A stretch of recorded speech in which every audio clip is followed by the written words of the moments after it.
Ô, Rubão, bom dia. Nossa, já me colocou com co-host já. Nossa, que rápido. Pra nem perder tempo, David. Nossa, Já tem que ser rápido. tá me explorando meu aniversário. Hoje é meu aniversário, Rubão, você Ô, sabia? parabéns, É, tá David. me explorando, né? Parabéns. Quantos anos, David? 18. É uma criança ainda, tá vendo? 17 anos, por isso que o bicho tá. Ué, cara, o Diego tá entrando duas vezes? Não, ele tinha dito que um ele usa pra observar e o outro pra escutar. Acho que ele usa o celular pra tipo, escutar e a tela do monitor pra Entendi. Então tem dois Diego. me explorando meu aniversário. Nossa, não dá trégua mesmo, né, Porra! É Rubão? 18 anos, você tá novinho, meu. Você tem muita energia, tem que gastar essa energia aí, pô. Tá louco, É, David. Você, como co-host, você consegue colocar mais alguém como co-host? deixa eu ver aqui. Acho que não, né? Não, não, não. Eu posso. Ah, não, não, não. Não, eu gosto de colocar pelo menos dois alunos, Uhum. o Manu entrar, e aí a gente já coloca ele.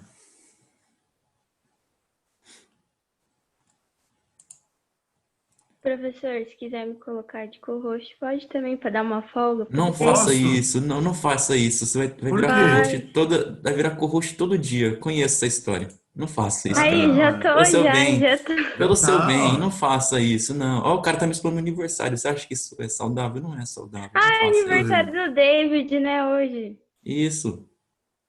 O que eu ganho, cadê? hein? O Felipe entrou, vou botar para trabalhar também. Ô, louco. Chega, né, Rubão? Não, vou colocar um monte, vou colocar todo mundo. Será que tem como colocar todo mundo de co-host?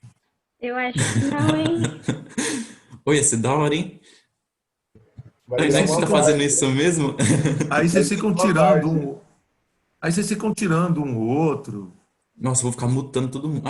Apesar que todo mundo tá mutado já, então. É muito bom ficar mutando as pessoas, cara. Porque, tipo, às vezes vem um barulho de televisão, aí você já vai lá e já muta, não atrapalha a aula, aí você Ó, o Diego fica... tem dois, cara, eu não sei qual A colocar. Renata já é mais dura no negócio. Ah, tá certo, tem que ser ditadura, nada disso, negócio de democracia. Não, mas o pior é que, tipo, às vezes o professor não sabe quem é. E como a gente consegue ver, é muito Vocês mais conseguem fácil a gente ver? mutar. Quem tá É, falando, sim, é porque sim. aparece um quadradinho verde.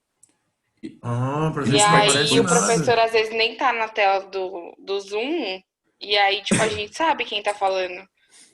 Ah, aí, pra e nós não nos dá pra ver, participantes não. dá pra ver, tipo, o microfone que tá desmutado. Entendi. Bom, já tem bastante, tem 10 co-hosts. Nossa Só falta o senhora. professor entrar agora, né, meu?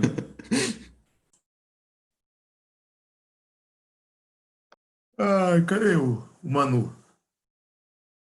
Vai dar aula de literatura hoje, Rubão? Ah, é nóis. Eu dou aula de qualquer coisa.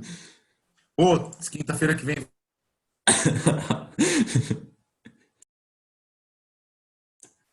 Rubão, eu te mutei, só de brincadeira, desculpa. Desmuta, desgraçado. Eu vou te expulsar da sala, ô David, se ficar enchendo o saco.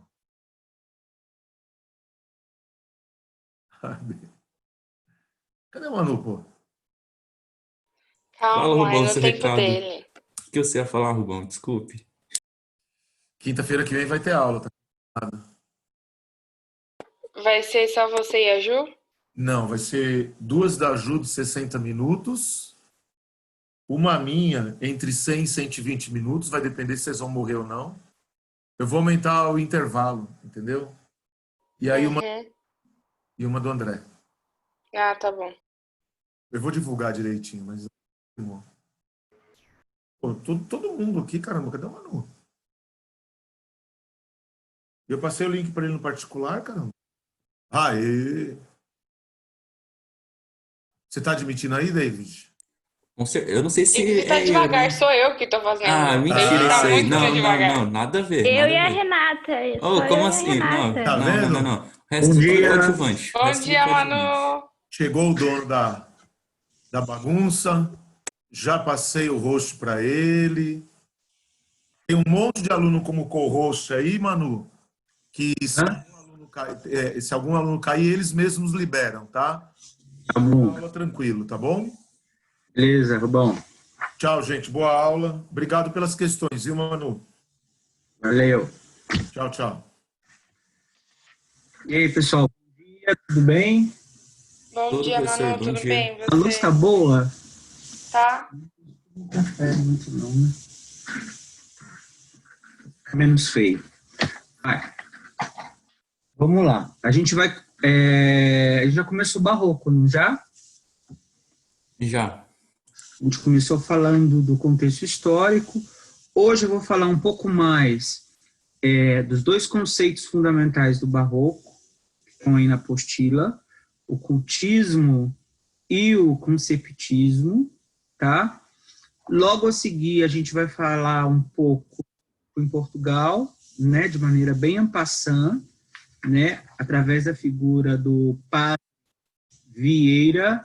Então, provavelmente, nós iremos entrar em Gregório só na semana que vem, tá?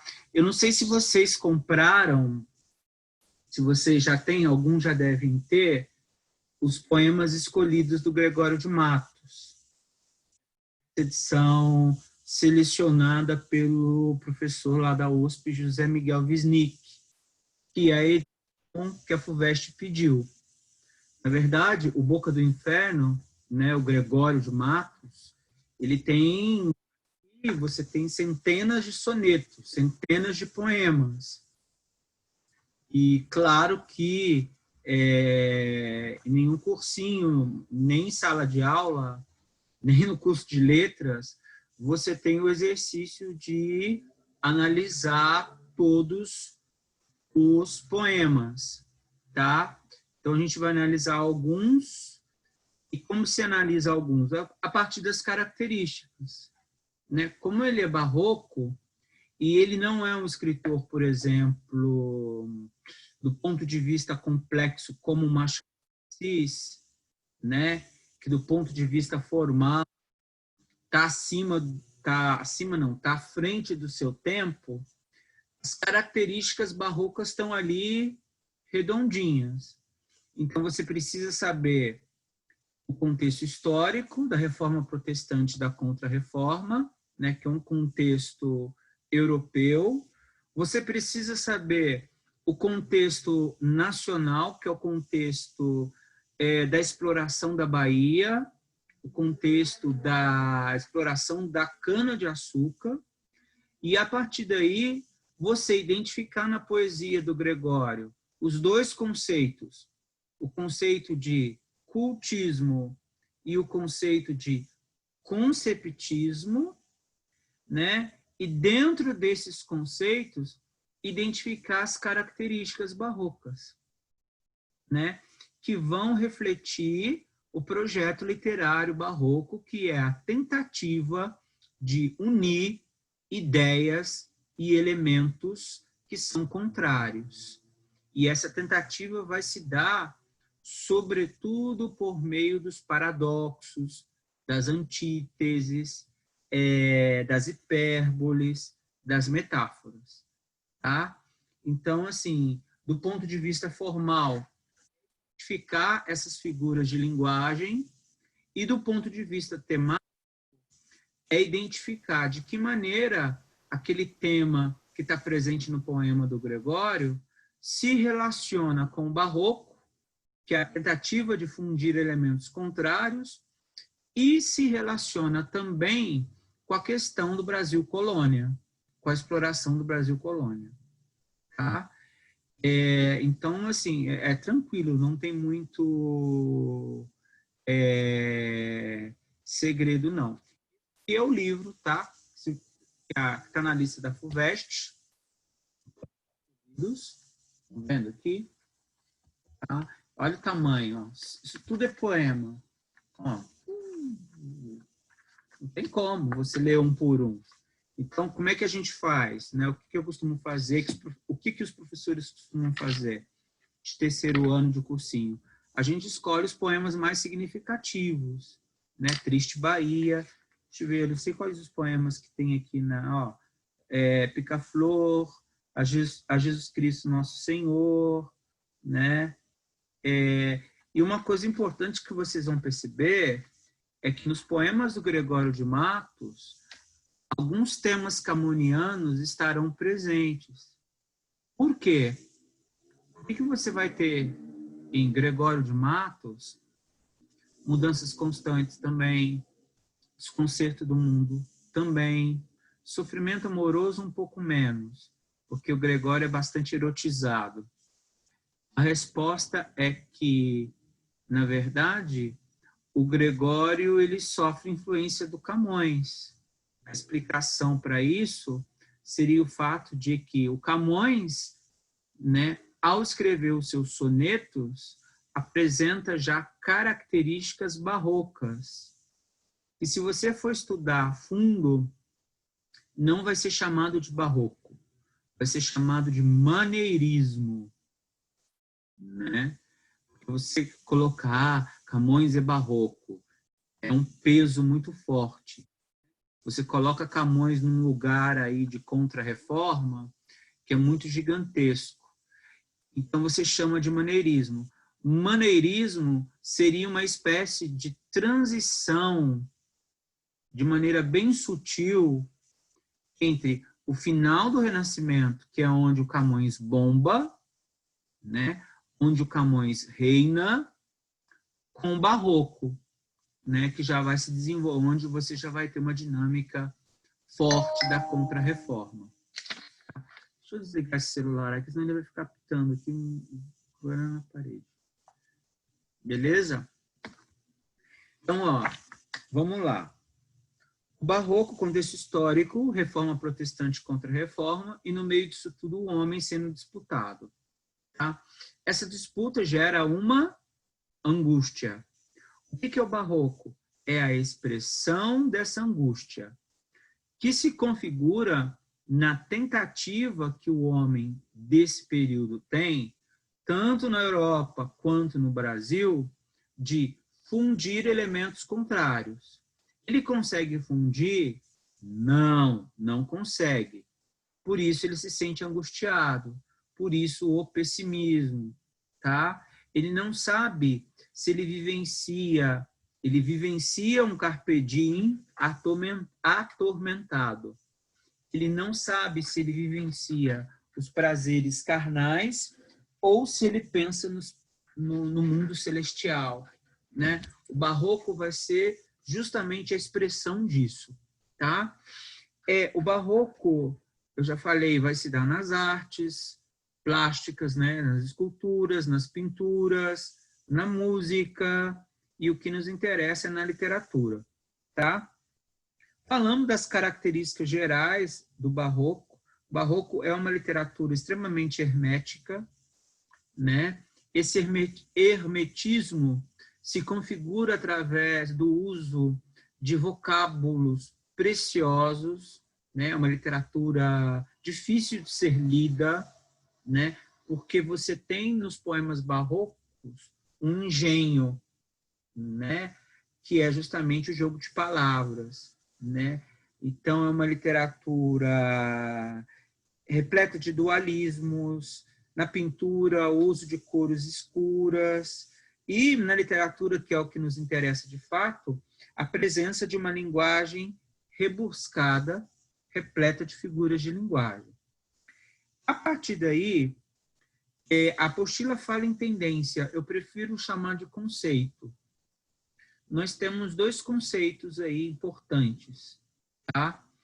Que é o conceito de cultismo e o conceito de conceptismo.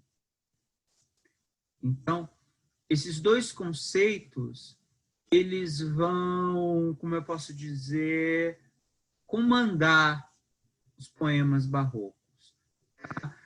Comandar não seria a palavra ideal, são os alicerces do barroco. Funcionam como o alicerce, né, dos poemas barrocos.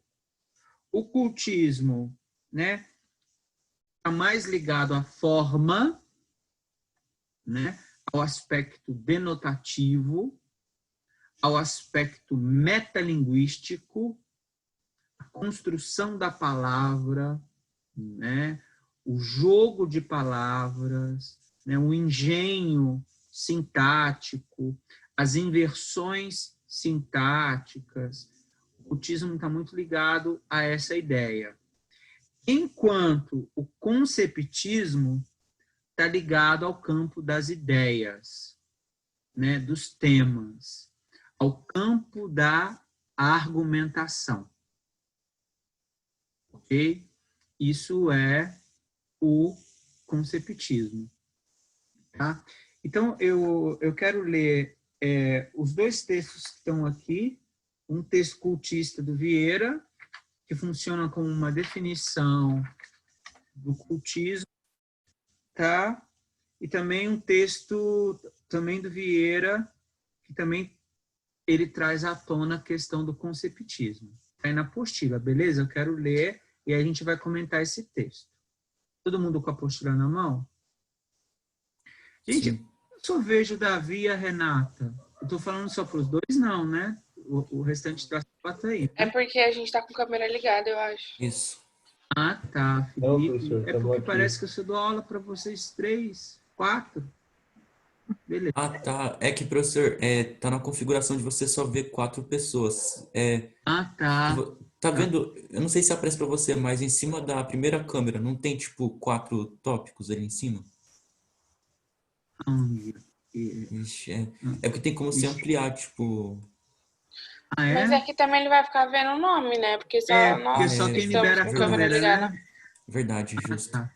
Beleza. Ah, tá. Tem 22 participantes aqui embaixo. Ah, tá. Beleza. Tá bom. Não, porque parece sempre que eu só vejo o David, a Renata, o Felipe. Agora eu vi a Caiane. Beleza. Tá bom. Vamos lá, ó. Deixa eu só tirar um pouco dessa luz, dessa sombra aqui para poder enxergar.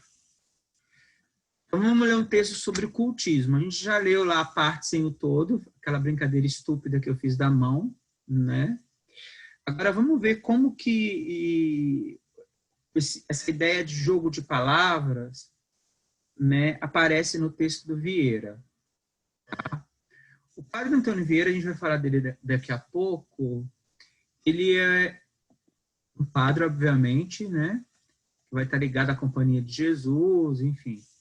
Mas é um cara, eu acho que talvez ele seja o escritor que tem o domínio perfeito, rebuscado, precioso da língua portuguesa. O cara manja muito de língua portuguesa. Assim, não só no sentido de saber a língua, mas de escrever, sabe? O texto do Vieira é perfeito, né? E, obviamente, o texto dele tem que ser perfeito para ele poder convencer. Tá? Então, vamos ler aqui o que ele diz. Ele faz, na verdade, uma metáfora, uma metalinguagem sobre o ato da pregação, né, com o ato de plantar algo. Ele constrói uma analogia, né? Assim como você planta algo, você espera colher. Do mesmo modo, o padre também planta algo e espera colher um fruto. Obviamente, um fruto que não seja podre, né? E aí ele brinca com essa ideia de semente, né? Palavra, né? Pregador, camponês, que planta, né? Coração, o solo. Então ele cria toda uma arquitetura linguística, né? Vamos lá, ó, vamos ler, isso vai ficar mais claro. Agora leia um texto em que Padre Vieira critica o estilo cultista. Critica não só no sentido negativo, mas no sentido de estar mostrando o que é o cultismo, né? A prática cultista. Tá? Então, a crítica, quando a gente fala critica, não é que ele vai estar detonando o estilo cultista. Né? A crítica pode ser também uma reflexão. Diz assim, ó. O pregar há de ser como quem semeia. Tá? Então, aqui ele já estabelece uma comparação entre o pregador e o semeador. E a gente tem que levar em consideração que ele era um padre. Então, ele está semeando a palavra de Deus. Né? Aonde que o padre semeia a palavra de Deus? No coração.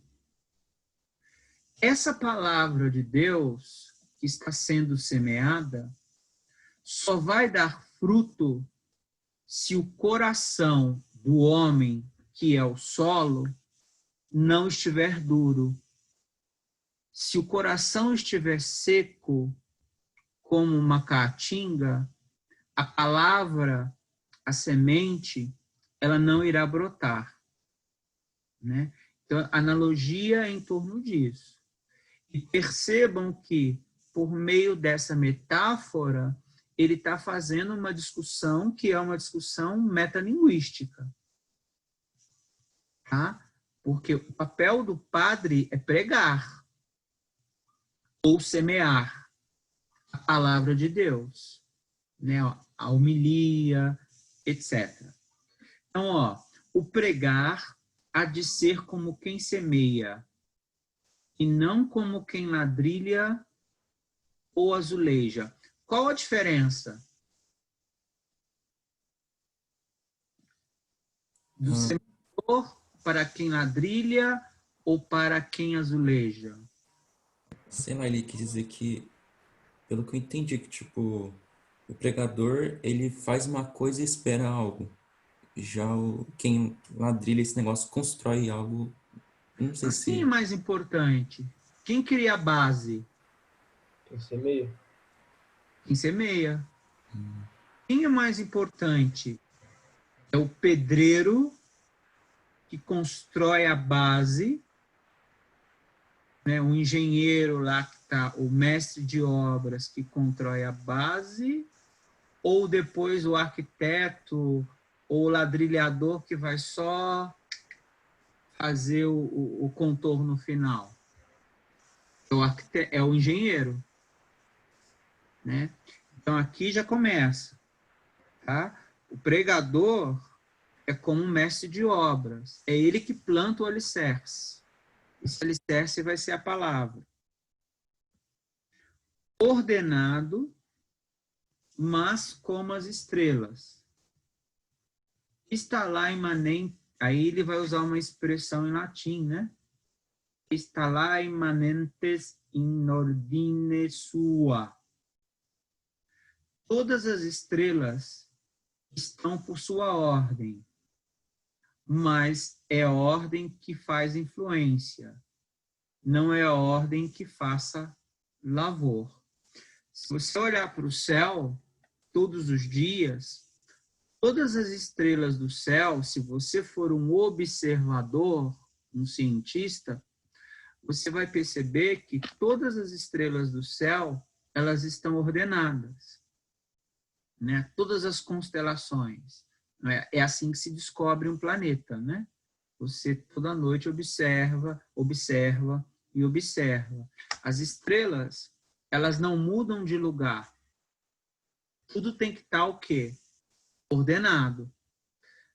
Da mesma maneira, a palavra de Deus, ela precisa ser ordenada. O comportamento precisa ser um comportamento... Aí, como ele é padre, ele está falando, né, da Igreja Católica. A ordenação. Né? Vamos lá, ó.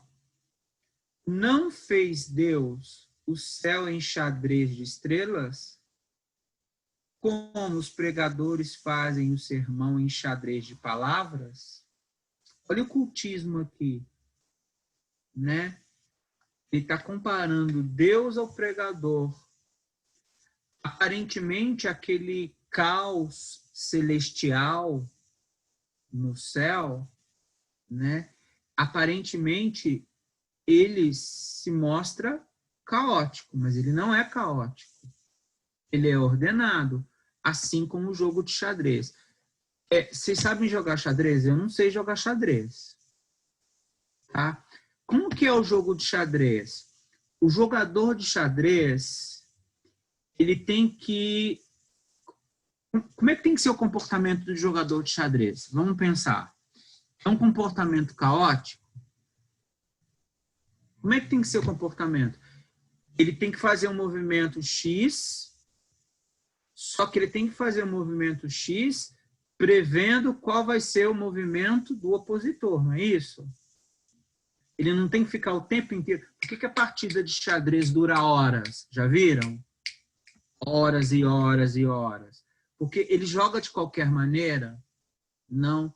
Ele tem que intuir, não intuir. Ele tem que pensar qual vai ser o movimento do opositor, prever esse movimento para que ele faça um contramovimento. Entende? Da mesma maneira, é o pregador. Quando o padre vai à igreja, ele não pode falar de qualquer coisa. Ele estabelece um tema específico, tá? E a partir desse tema, ele tem que prever as várias reações, né, de quem está escutando esse tema, tá? E aí, essas reações, elas serão condicionadas pela palavra. Gente, é aquilo assim, ó. Quando uma pessoa vai na igreja, quando uma pessoa vai numa palestra X, né? O pregador, ele tem que ouvir, ele tem que dizer o que o espectador quer ouvir, né? Eu tenho que pensar em todas as possibilidades, né? O que um cara atormentado, com medo de ir para o inferno, quando vai para uma igreja, no caso, a gente está falando de igreja, a gente está falando de barroco, está falando do Padre Vieira, o que ele quer ouvir? Ele quer ouvir que Deus é amor, ele quer ouvir que Deus é perdão, né? Ele quer ouvir que ele é imagem e semelhança de Deus. Então, o barroco vai construir esse jogo de xadrez, né? Essa constelação de palavras de maneira cerebral. Isso se assemelha muito, pessoal, a uma peça jurídica, né?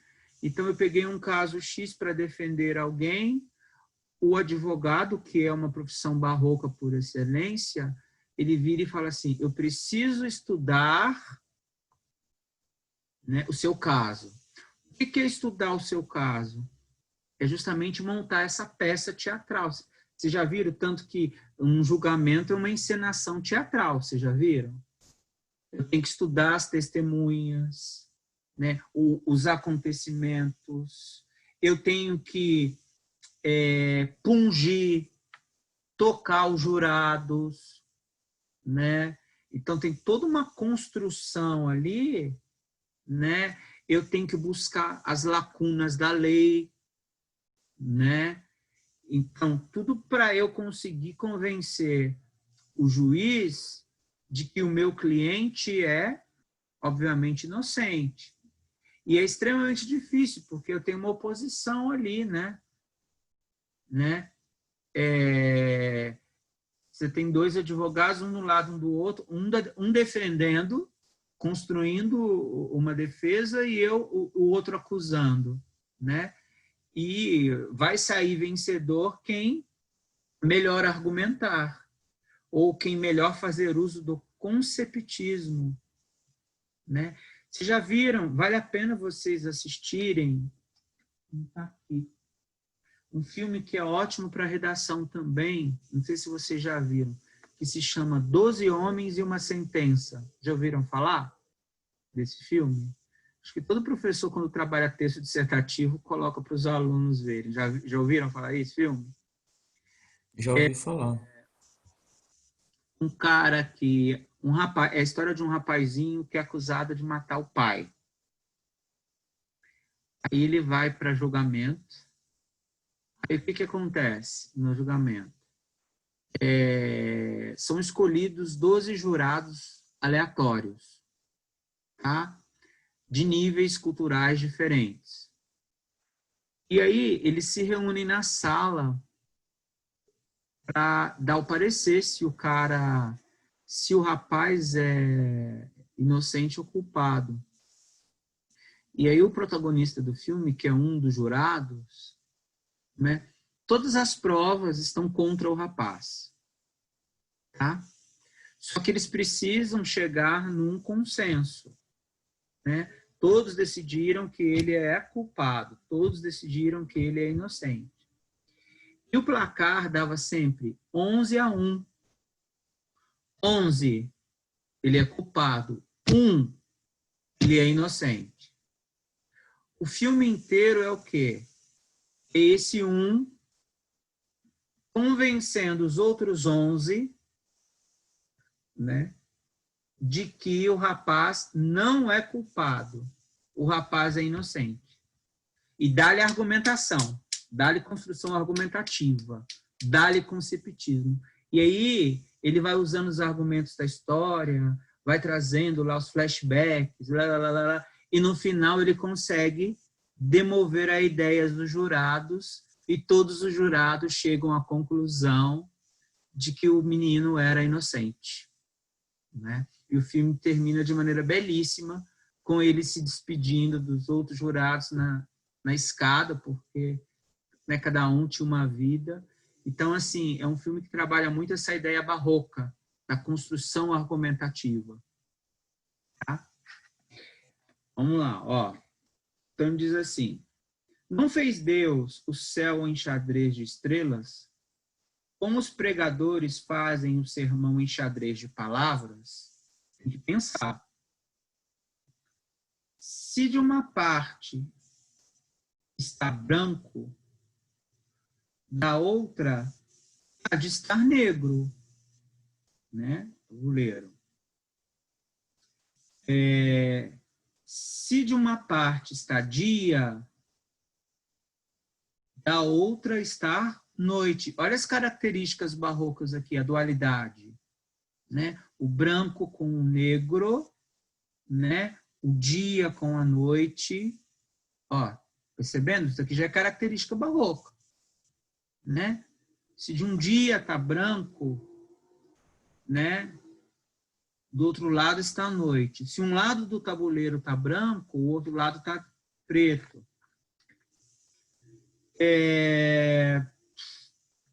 Se de uma parte dizem luz, olha a construção dualista, hein, gente? Da outra hão de dizer sombra. Olha a dualidade. Se de uma parte dizem desceu, da outra hão de dizer subiu. Né? Então, quando o padre ele vai declamar a sua homilia, ele tem que pensar em todas essas possibilidades.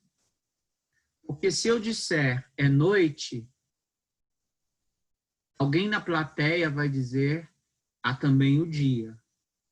Se eu disser que alguém subiu, alguém da plateia vai dizer desceu. Se eu disser é preto, alguém da plateia também vai dizer o quê? É branco.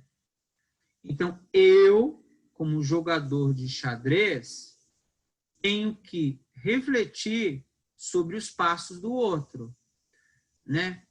Se eu faço o movimento X, o meu opositor pode fazer o movimento X e Y.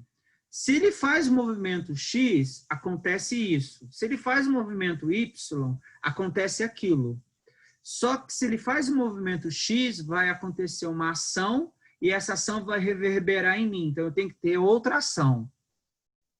Então, por isso que o xadrez desenvolve a inteligência. Né? Muito bem. Onde dizer subir. Basta que não havemos de ver num sermão duas palavras em paz. Ó, ele está fazendo uma metalinguagem. Poxa, Um sermão não pode ser simples. Quem já tomou sermão? O que é, primeira coisa, o que é um sermão? Qual a função de um sermão? Corrigir? Ou Felipe. ensinar, sei lá. Renata, quem já tomou sermão? Tipo uma lição. Uma bronca, né? Uma Com bronca, fundo- mas com que intuito? Com o fundo de ensinar o certo. De ensinar o certo ou fazer com que você mude de Opinião. opinião. Só que para eu conseguir fazer com que você mude de opinião, eu preciso ter uma construção argumentativa. Certo? Para mostrar que aquela atitude que você tomou é uma atitude errada. De modo que você não faça mais essa atitude, tome uma atitude certa. Os pais, eles fazem muito sermão, já tomou sermão de pai. E os pais, eles fazem uso de um conceptismo bem clichê.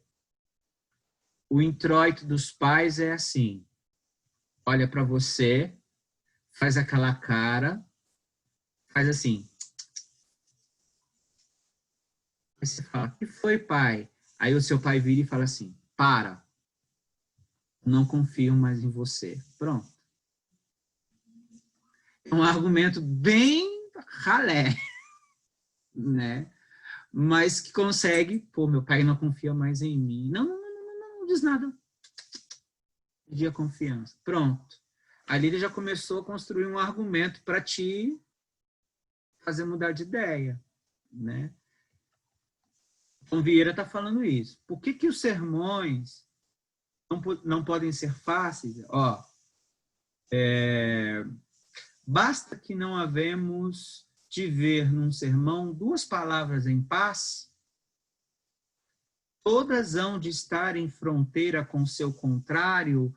Como é que eu posso... Que conceito que eu nomeio isso daqui? Que figura linguística... Que figura de linguagem eu nomeio isso daqui quando ele diz todos os sermões onde estar em fronteira com seu contrário? Qual é o nome disso? É uma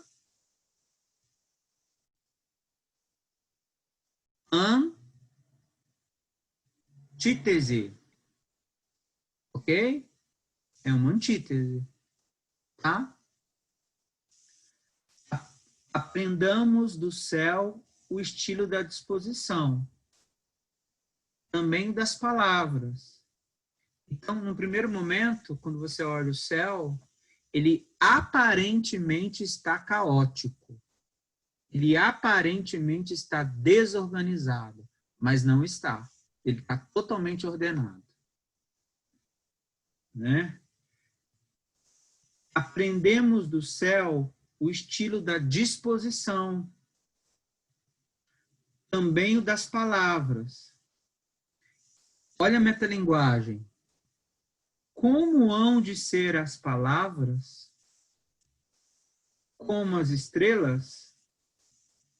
As estrelas são muito distintas e muito claras, assim como as palavras, né? Então, o exercício de cultismo e depois de conceptismo é um exercício bem legal, porque para você construir essa argumentação, você faz uso de uma inteligência que nem todo mundo tem. Gente, você já viu aquela pessoa ou aquele amigo que não adianta você tentar convencer, ele pode estar errado, mas o cara é tão bom no argumento que ele te leva no bico? Você já viu isso? Tem gente que é uma coisa natural. Eu sou péssimo em argumentação, assim. Mas tem gente que você vai tentar conversar sobre algo, a pessoa pode estar errada, você sabe que a pessoa está errada, ela sabe que ela está errada, mas ela tem uma natureza barroca tão boa que ela consegue inverter a história. Você já viu isso?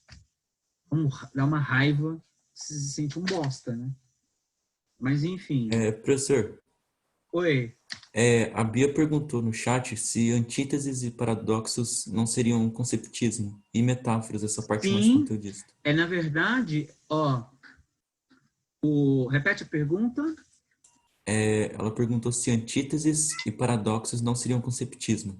Sim, o cultismo e o paradoxo são as ferramentas estruturais que eu uso para construir a minha argumentação de ideias. Você não pode separar. Um texto barroco, ele tem cultismo e conceptismo. Eles estão entrelaçados. Para eu construir essa argumentação, esse jogo de ideias, eu preciso de ferramentas. Que ferramentas são essas? As palavras. A maneira pela qual eu utilizo essas palavras, eu brinco com essas palavras, é o cultismo. Perceberam? Então, aqui, por exemplo, ele se comparou, né? Ele está comparando o sermão às estrelas do céu, né? Ele está comparando o pregador com o semeador, né? E ele está falando da dificuldade que o semeador tem de pregar a palavra de Deus, uma vez que sempre uma palavra vai provocar uma palavra contrária ou um pensamento contrário. A ideia aqui é que tudo, né, que tanto o cultismo, você não vai separar os dois, tá?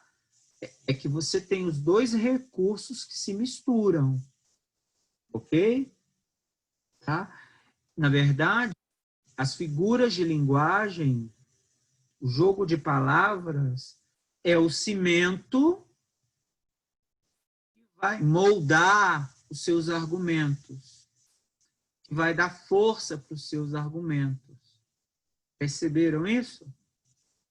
Não sei se eu respondi a pergunta dela, mas não são coisas separadas, não. São coisas juntas.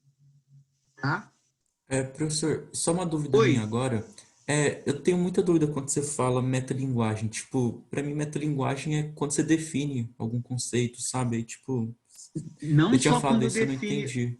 David, não só quando eu defino um conceito, mas quando eu faço uma reflexão, né, sobre algo que eu estou fazendo. Então, cinema que fala de cinema, metalinguagem.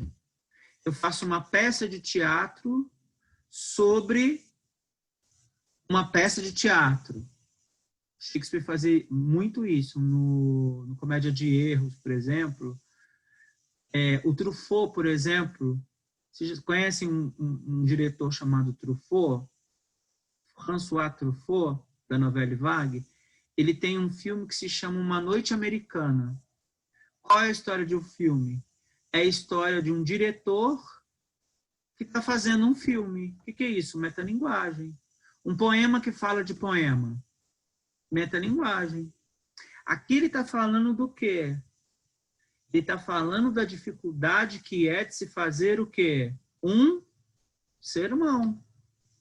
O Drummond, no Claro Enigma, né? Quando ele faz uma reflexão, ele faz uso de, por exemplo, aquele poema que está lá no Claro Enigma, que se chama Oficina Irritada. Já leram? Onde ele fica lá brigando com as palavras e o poeta fica irritado porque ele não consegue escrever um verso e acaba escrevendo. Aquele poema é metalinguagem pura. Quando você pega, por exemplo, o Profissão de Fé do Olavo Bilac, né, o culto da forma, né, a arte pela arte, ele fala que o poeta é como o ourives, que lima a palavra, que ilustra, até encontrar a palavra perfeita. Eu estou fazendo uma reflexão sobre o ofício de escrever poesia. Isso é uma metalinguagem. Quando Machado de Assis vira para você, no Memórias Póstumas de Brás Cubas, e diz assim: não sei, mas acho que acabo de escrever um capítulo inútil. Ponto. O que ele fez? Uma metalinguagem. Ah, leitor, você tem pressa, mas o livro anda devagar. Ele tropeça, vai para um lado, para o outro e cai. Metalinguagem, como as flores do céu, e caem. Leitor, você está doido para saber o final dessa história, não tá? Mas eu não vou contar. Se você quiser, pula o capítulo. O que é isso? Metalinguagem. É quando você faz uma reflexão sobre o próprio ato daquilo que você está fazendo. Por que aqui eu tenho metalinguagem? Porque ele está construindo uma narrativa sobre o ato sobre o próprio sermão, sobre a dificuldade que o padre tem de convencimento, né? de convencer, de produzir um sermão. Aí o que ele faz? Ele compara o sermão com as estrelas do céu, o semeador, ele vai construindo. Tá? Nossa, não enxergo. Beleza, valeu, professor. Conseguiu entender? Sim, obrigado. A gente vai passar por muitos poemas de metalinguagem, pode ficar tranquilo. Aqui, ó, aprendemos o céu, o estilo da disposição, também das palavras. Como vão ser as palavras? Ó, como as estrelas. As estrelas são muito distintas e claras. Aí, olha a metalinguagem aqui. Assim há de ser o estilo da pregação. A pregação tem que ser distinta e claro. E nem por isso ter mais que pareça o estilo baixo. As estrelas são muito distintas e muito claras e altíssimas. Ele é lindo. Né? Quando ele fala, assim tem que ser a pregação, distinto e claro. Esse claro a gente lê como fácil de ser compreendido. Mas ele dá um chute e fala assim, mas as estrelas do céu são distintas e claras. Nem por isso elas são baixas. Né? Então, nem por isso eu devo diminuir a qualidade do meu sermão. Percebe? Alguém já leu a Bíblia? Já leu a Bíblia, gente? Já? Sabe a Bíblia? Você já viram a linguagem da Bíblia? É dificílimo, meu. Depois vocês perguntam para o Rubão, cheio de próclise, ênclise, mesóclise. E aí você tem pessoas simplíssimas que conseguem ler a Bíblia. É isso que ele está querendo dizer. Né? Tem que ser simples para atingir o coração, mas essa simplicidade não precisa, por exemplo, ter menos qualidade. Sim, padre. Porém, esse estilo de pregar não é pregar culto, mas fosse este desventado estilo que hoje se usa, os que o querem honrar chamam-lhe culto. Aí sim você consegue ver a crítica ao cultismo, né? Os que o condenam chamam-lhe escuro. É negro e negro boçal e muito difícil, cerrado. É possível que somos portugueses e havemos de ouvir um pregador em português e não havemos de entender o que ele diz. Aqui é engraçado, né? Todo mundo aqui fala português, todo mundo aqui é nativo, não é? Por que se eu te der um texto do século XVII, eu posso provocar, é isso que ele está criticando, eu posso provocar em você uma dificuldade de leitura, né? Afinal, você não fala português? Então, por que o estilo, o vocabulário, ele tem que ser baixo? O vocabulário não tem que ser baixo. Todos nós falamos português. Então, o que ele está criticando aqui, na verdade, é a relação que se dá no sermão, né, onde ele diz o seguinte: um sermão ele tem que atingir os mais simples, sim, mas nem por isso as palavras usadas, né, nessa construção, né, nessa homilia, nesse sermão, precisam ser simples. Apesar de estar na moda agora, aí ele faz a crítica, né? O cultismo, né? O falar perfeito, o falar hermético, o falar cerrado, para que ninguém se compreenda. Eu posso fazer um sermão onde todo mundo me compreende, tá? Sem precisar baixar o nível. É isso que ele está querendo dizer. Né? Perceberam? Tudo bem? Ah, tem um negócio de chat aqui. Escorpianos mandam abraços. Mas quem falou? A Beatriz? Mas tem uma pessoa que é pior, que é mais perigosa que os escorpianos, hein, ô Beatriz? Na arte de argumentar. Escorpião não, escorpião você leva no bico, facinho. Cuidado com os cancerianos. Regidos pela lua, água. Esses são perigosos, esses te levam no bico. Começam a chorar, vai para a chantagem emocional. Tanto que o escorpião e câncer são signos de água, né?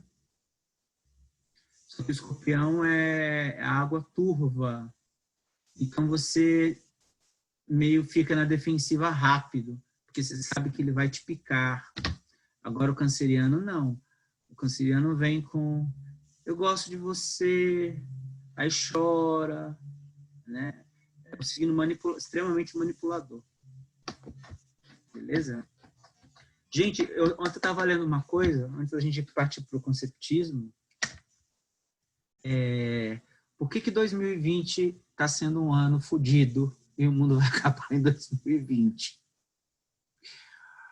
Porque nós temos 3 planetas convergindo, nós temos 3 signos convergindo em um único planeta.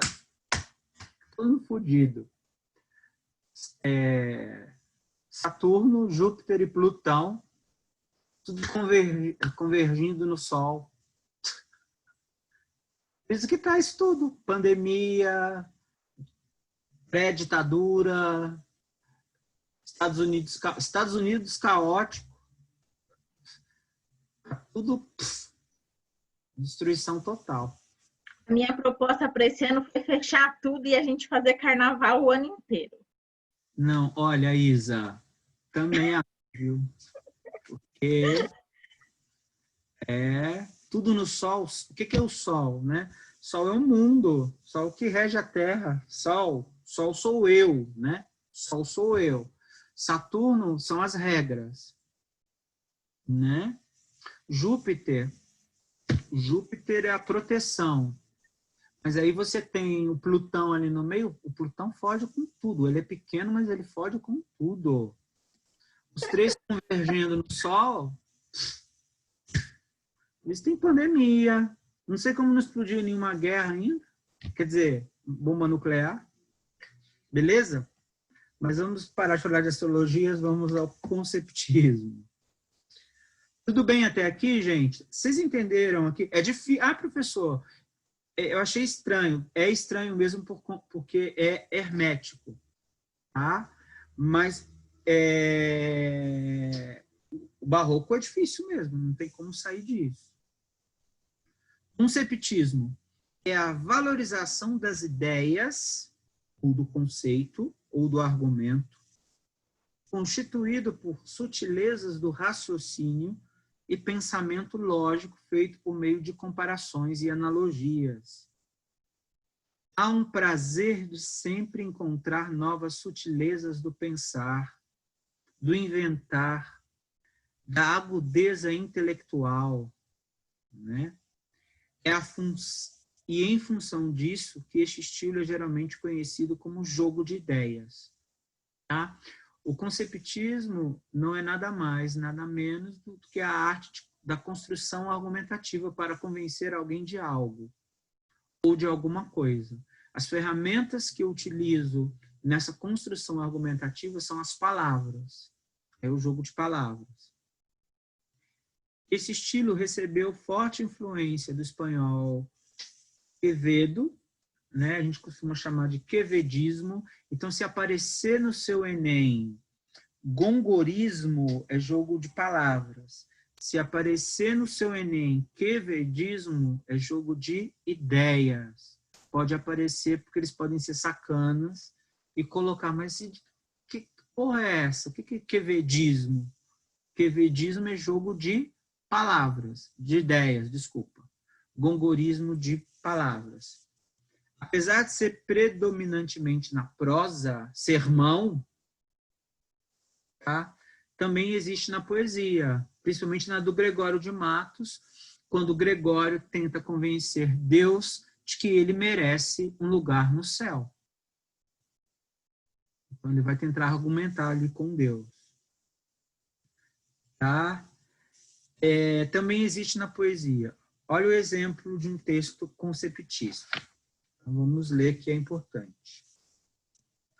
Navegava Alexandre em uma poderosa armada pelo mar Eritreu a conquistar a Índia. E como fosse trazido à sua presença um pirata que por ali andava roubando os pescadores, repreendeu muito Alexandre de andar em tão mau ofício.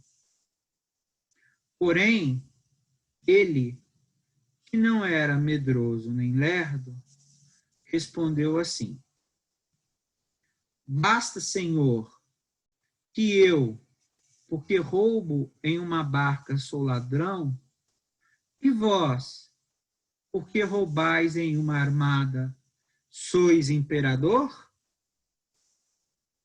Assim é, o roubar pouco é culpa, o roubar muito é grandeza.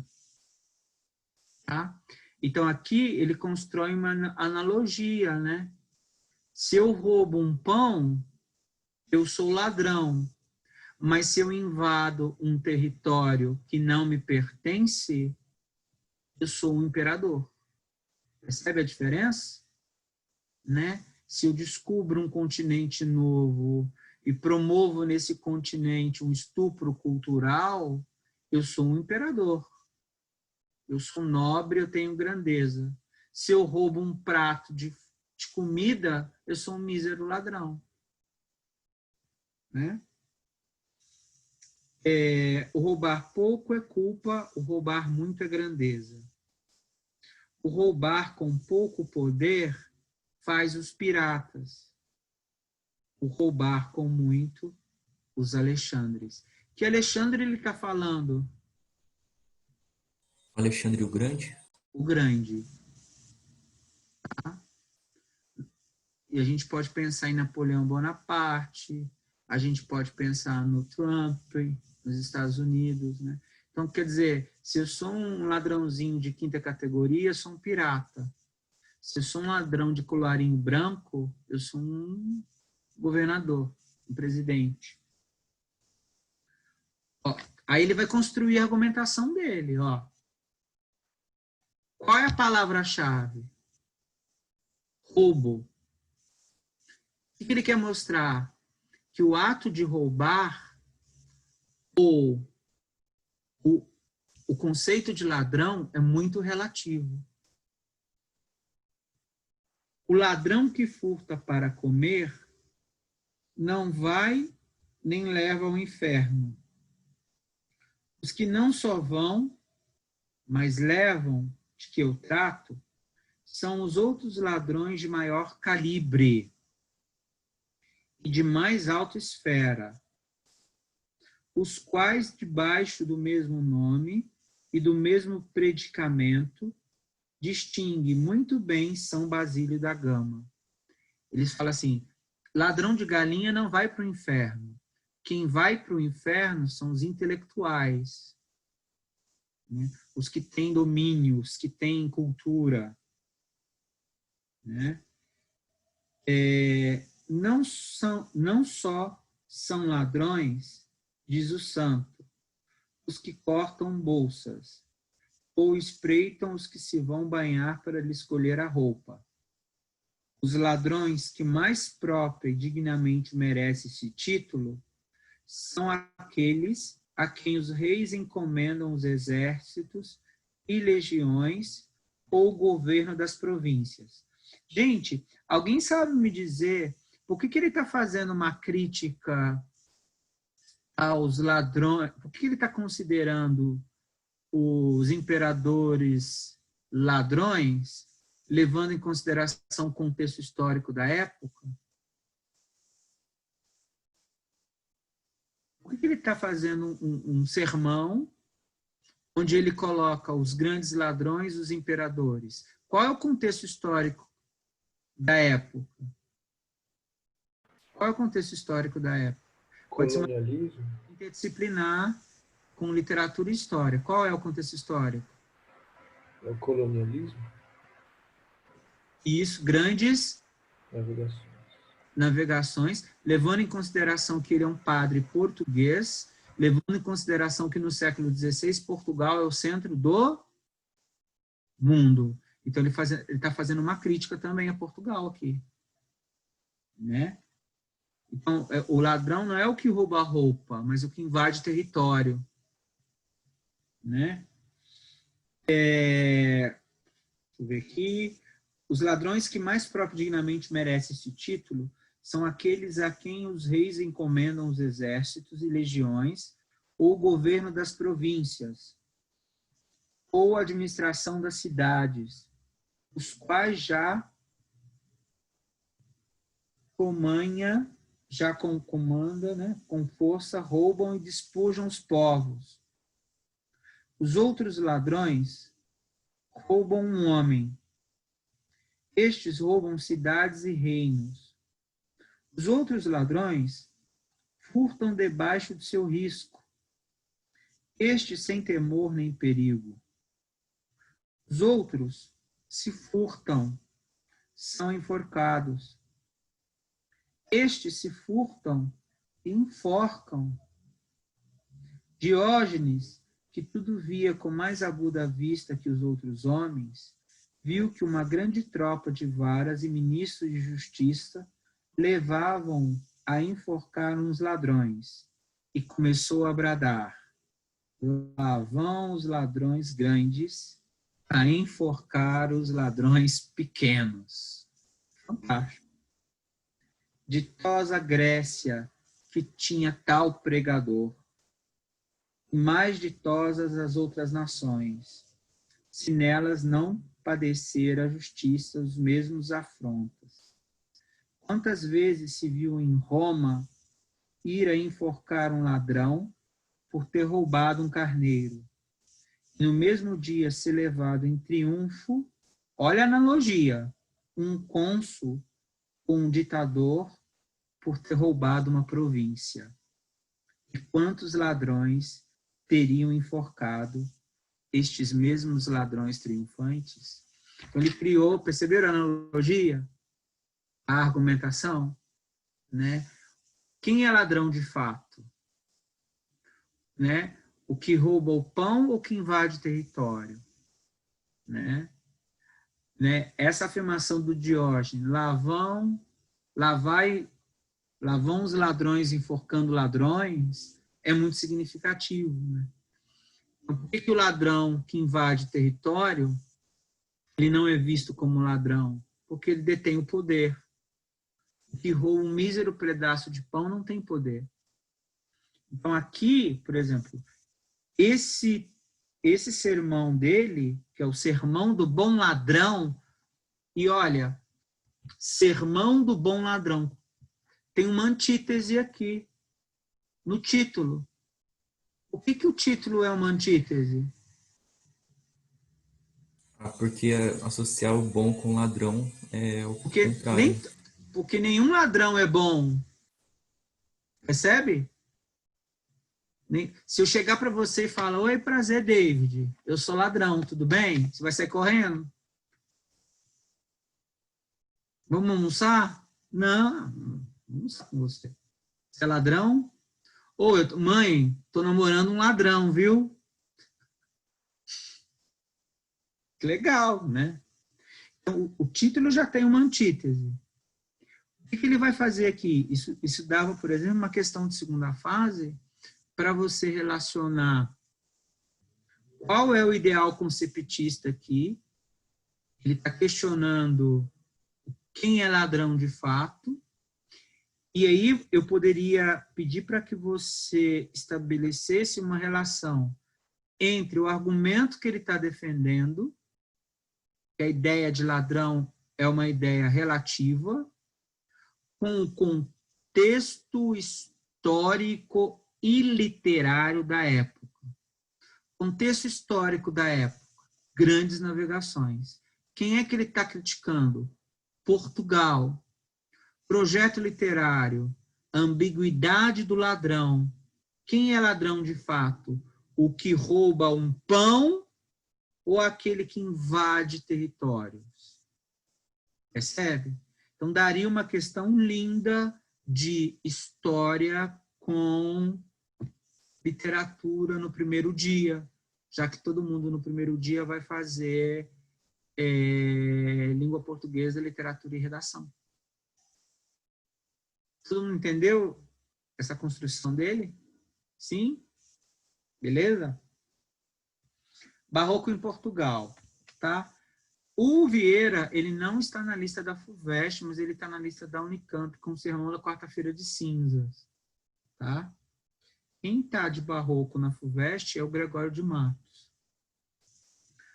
O Barroco data de 1580, supostamente o ano da morte de Camões, quando Portugal perdeu a independência política para a Espanha, e termina em 1756 com a fundação da Arcádia Lusitana e o decorrente início do arcadismo em Portugal. A produção barroca pode ser assim organizada, tá? Em Portugal, né, gente? Sermões. Todo mundo sabe o que é sermão. Quando você vai na igreja no dia de domingo, você vai ouvir um sermão. Tá? Se você vai na igreja católica, na protestante, é um sermão. Tá? Cartas, prosa religiosa e moralística, óbvio. Por que é moralística? O contexto é de contra-reforma, o barroco é religioso. Quem são os expoentes aí, né? Os mais importantes? O padre Antônio Vieira, é o Bambambam, o padre Manuel Bernardes, Soror Mariano Alcoforado, né, que vai escrever as cartas de amor e de sofrimento da Soror Mariano Alcoforado, Dom Francisco Manuel de Melo, Francisco Rodrigues Lobo, o pastor peregrino, né? Você tem também poesia barroca, uma novela, o teatro, né? A gente não tem muito acesso a esses textos, né? Antônio José da Silva, o judeu, e Dom Francisco Manuel de Melo. Dentre todos, sobressai a figura do Vieira. Sobressai porque o Vieira era o melhor mesmo, e também sobressai porque ele viveu um tempo no Brasil. Então, por isso que a gente estuda, né? A gente tem de todos os barrocos, os escritores barrocos portugueses, o que é pedido, não é nem estudado na escola, mas o que é pedido no vestibular, né? que aparece no vestibular é o Vieira. Esse ano na Unicamp, eu acho que, se não me engano, tirou, né? Por conta da pandemia. Vocês viram? Eles diminuíram a lista de livros. Então, quem está, se não me engano, agora está só a Falência, da Júlia Almeida, e o Seminário dos Ratos, não é isso?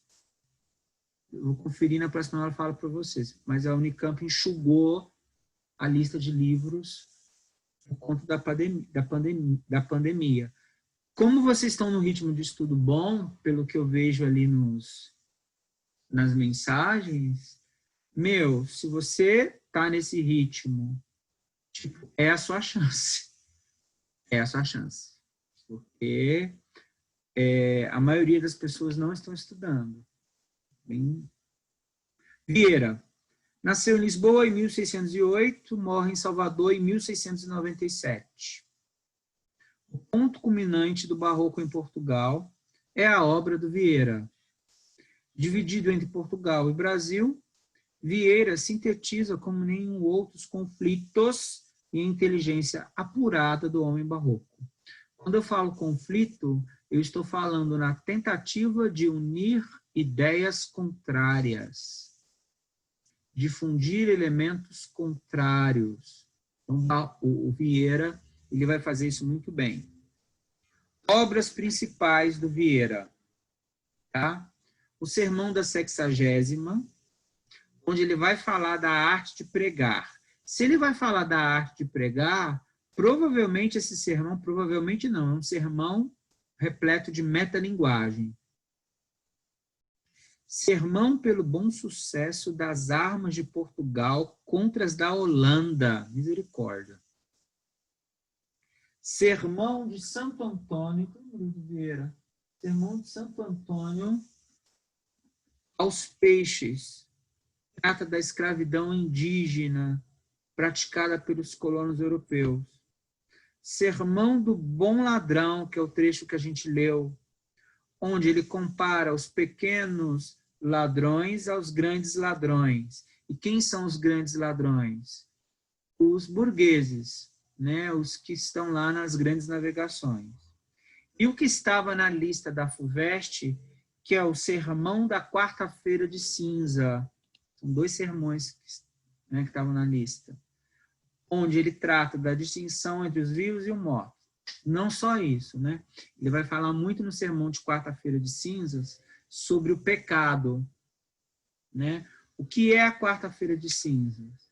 É um dia que vem logo após ao Carnaval. Carnaval é a festa da carne. E o que você faz no Carnaval? Peca, peca, peca, peca, peca, peca, peca, peca, peca. Então ele vai e escreve um sermão chamado Quarta-feira de Cinzas, a fim de te convencer para não pecar mais.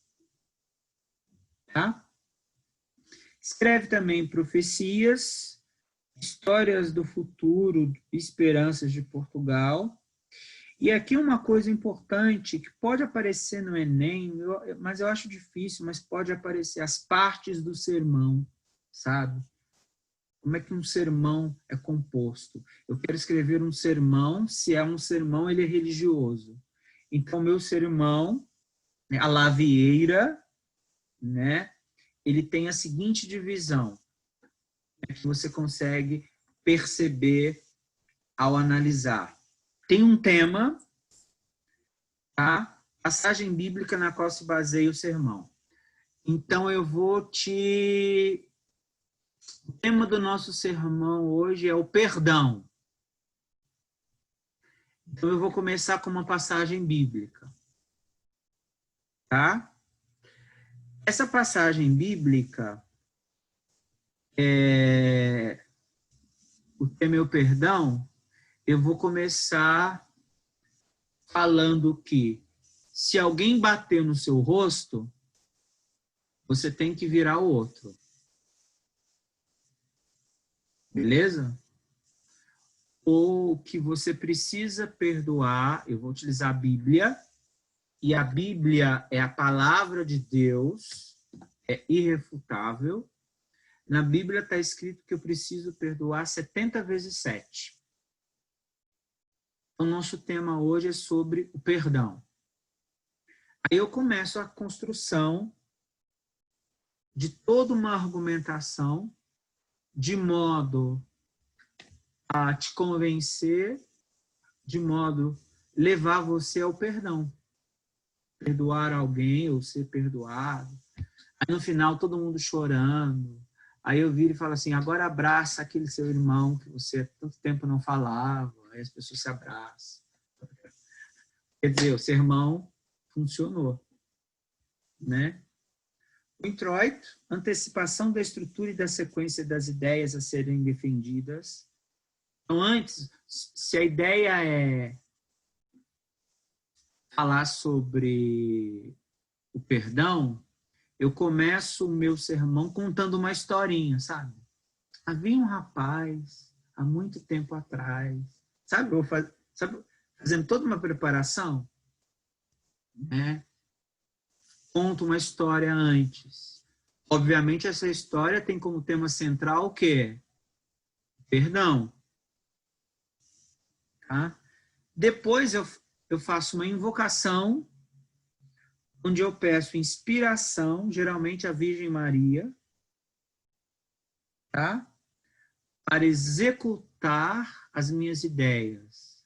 Eu peço para que ela me dê força, né? E inspiração para construir os argumentos. Aí vem a argumentação em si, onde eu vou mostrar, através de exemplos e alegorias, que perdoar é um ato nobre, é um ato divino, né? Que você vai se sentir mais leve perdoando, né? E eu termino com a peroração, que é o fechamento do sermão, onde eu convido os fiéis a perdoar alguém que você tenha mágoa. Aí sai todo mundo chorando, feliz da vida, com o coração aliviado, perdoado e dando perdão. Isso é um sermão. Quem vai na igreja católica, vocês já foram na igreja católica? É essa estrutura certinha. Protestante, pentecostal também, essa estrutura perfeita. Ok? Tudo bem? Alguma dúvida até aqui, gente? Não? Barroco no Brasil. Vamos lá, que é o que mais nos interessa. O barroco no Brasil, aí a gente vai estabelecer, né, Europa, Brasil. Europa, reforma protestante contra reforma. Ops, Brasil, colonização. Certo? Você já sabe que o contexto histórico do barroco é a tentativa de unir elementos contrários. E do ponto de vista histórico, o barroco ele vai se dar pelo uso da contra-reforma. Isso vai reverberar no Brasil aqui através da Companhia de Jesus, dos jesuítas. Tá? Então, você já sabe que o Brasil foi descoberto em 1500, Carta de Pero Vaz de Caminha, foi abandonado por volta de 30 anos. A partir de 1530, com o declínio das especiarias, começa o processo de colonização do Brasil. De 1530 até 1601, eu vou ter, concomitantemente, literatura informativa, onde eu vou ter os tratados sobre a Terra Brasilis e a literatura de catequese, onde, através da Companhia de Jesus, né, você vai ter o Anchieta, né, e depois também o Vieira, né, na tentativa de expandir a fé cristã, a fé católica. Então, é nesse contexto aí que o barroco brasileiro ele vai surgir. Vira o século, vem o ano de 1601, tá? E Bento Teixeira é publicado um poema que se chama Prosopopeia, tá? Prosopopeia do Bento Teixeira. Tá na lista da ESA, em Epsex, Epicar, ESA, esse ano eles colocaram Prosopopeia do Bento Teixeira. Tá na lista. Tá? O que é uma prosopopeia? O que é uma prosopopeia? É uma personificação. Então, quando começa o Barroco no Brasil? Em 1601, quando Bento Teixeira publica Prosopopeia. Tá? Prosopopeia busca imitar os Lusíadas, coitado. Né? Tadinho. Mas publicou, é o que vale. Em 1768, né? Então, o Barroco no Brasil, olha só, pessoal, começa em 1601 e vai até 1768, quando Cláudio Manuel da Costa publica obras poéticas. Tá? De 1768 até 1836, eu tenho neoclassicismo. Em 1836, o Gonçalves de Magalhães publica Suspiros Poéticos e Saudades, aí começa o romantismo. Uma coisa que é importante de se lembrar, de 1601 a 1768, eu não tenho literatura brasileira. Eu tenho literatura do Brasil, porque eu não tenho público leitor e não tenho um sistema literário vigente. E o Brasil não é nação. Isso é importante porque a gente vai começar a questionar para quem que o Gregório escrevia. Quem é que leu o Gregório de Matos? Para você ter uma ideia, o Gregório vai ser publicado pela primeira vez no início da segunda metade do século XIX. Por quê? Porque somente no século XIX você já tem nação. Isso significa que o Gregório não teve público leitor. Né? Isso é bastante importante. É o que a gente vai ver na próxima aula. Beleza? A gente vai começar a falar do Gregório e na poesia dele. Alguma dúvida, pessoal? Eu vou voltar nisso daqui, né? O Barroco no Brasil. Tá?